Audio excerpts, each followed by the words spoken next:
এক জঙ্গলে থাকত এক ভয়ঙ্কর সিংহ, তার নাম ছিল সিংহরাজ। প্রতিদিন সে এক একটি প্রাণী ধরে খেত। সব প্রাণী তার ভয়ে ছুটে পালাত আর ভয় কাঁপত, কারো শান্তি ছিল না। একদিন সব প্রাণী একজোট হয়ে সভা বসাল।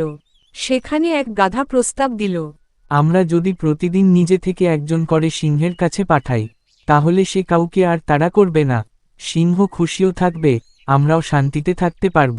সবাই এই বুদ্ধিতে রাজি হয়ে গেল। গাধা গিয়ে সিংহ রাজাকে সব খুলে বলল। সিংহ রাজি হয়ে গেল। প্রথম দিন এক ছাগলকে পাঠানো হলো। তারপর পাঠানো হলো হরিণ। এভাবে দিন চলতে লাগল। একদিন পালা এলো এক ছোট খরগোশের, তার নাম চুন্নু। চুন্নু ছিল ছোট, কিন্তু খুবই বুদ্ধিমান। চুন্নু ইচ্ছে করে বেশ দেরিতে সিংহের কাছে গেল।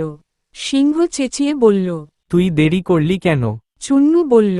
রাজামশাই, আমি ঠিক সময়েই বেরিয়েছিলাম, কিন্তু রাস্তায় আরেকটা সিংহ এসে বলল, আমি এই জঙ্গলের আসল রাজা, সে আমাকে খেতে চাইল।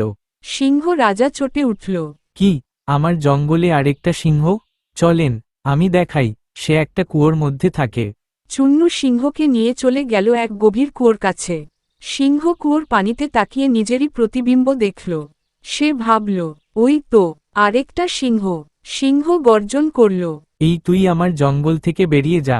তার গর্জনে কুয়োর সিংহ ও প্রতিবিম্ব গর্জন করল। সিংহরাজ খুব রেগে গিয়ে ঝাঁপ দিল কুয়োর মধ্যে। আর সেখানেই তার শেষ। চুন্নু খরগোশ জয়ী হয়ে জঙ্গলে ফিরে এল।